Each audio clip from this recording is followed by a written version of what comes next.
So I'm going to talk now a little bit about why diversity and inclusion matters today.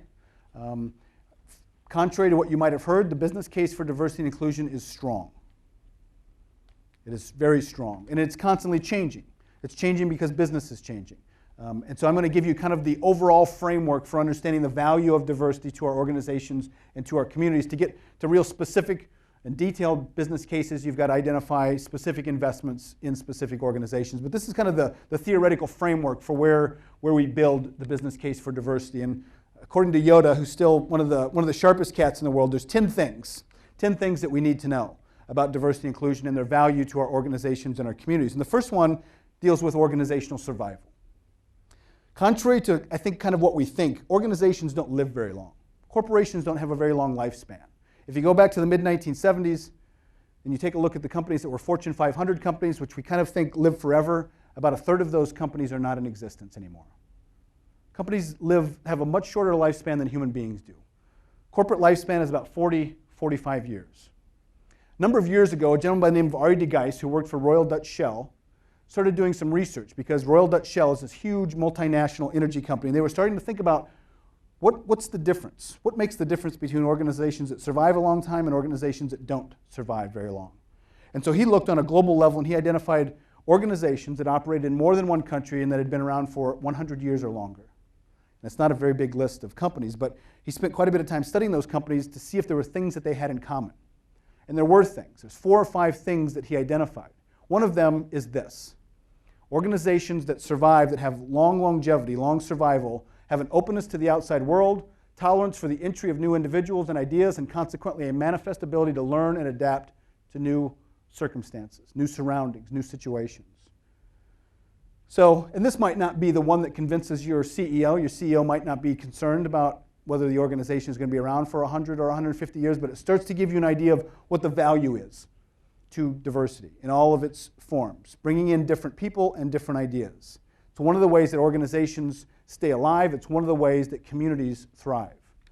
The second reason diversity and inclusion are increasingly important today is that there is a new competitive advantage. For more and more organizations and more industries, the new opportunity for competitive advantage is innovation. And we probably all know this because everyone is talking and thinking and writing and screaming about innovation today. Innovation, kind of like diversity and inclusion, is not well understood.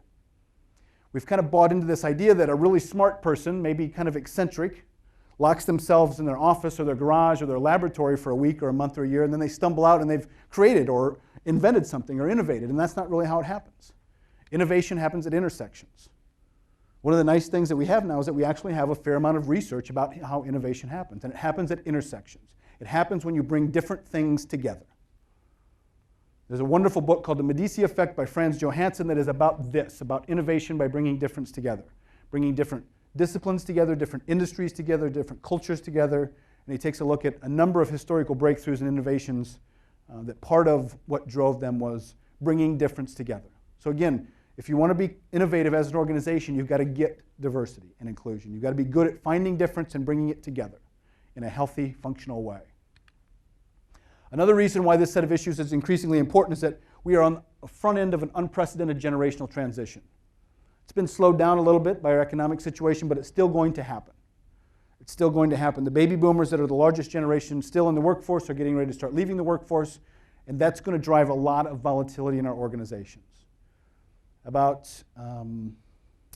This study is almost 2 years old, but about the largest 500 companies in this country are going to lose 50% of their senior leaders in the next 5 years. That's unprecedented. We've never seen anything like that.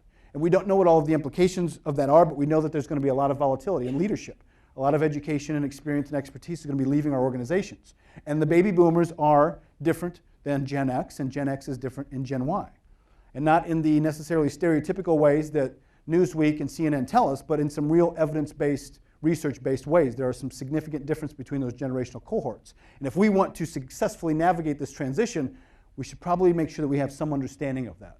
We should probably make sure that we are having a relationship with each of those generational cohorts so that we can navigate this transition successfully. We also have very much a new workforce coming to work. At the end of 2008, more than a full calendar year ago, the Bureau for Labor Statistics said that 70% of new entrants into the workforce were women and people of color. 70%, 7 out of 10.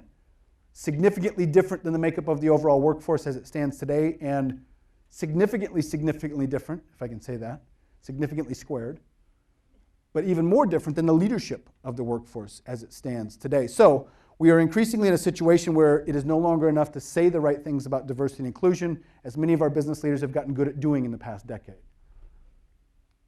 It is increasingly true that if you are not good at attracting, engaging, and retaining women and people of color, you are going to be competing for an increasingly small portion of the talent available. If you want to fight over the 30%, be my guest. If you want to fight for the whole 100% of talent available, you might have to start doing some things differently. You might have to start doing some things differently to be good at attracting, engaging, and retaining women and people of color.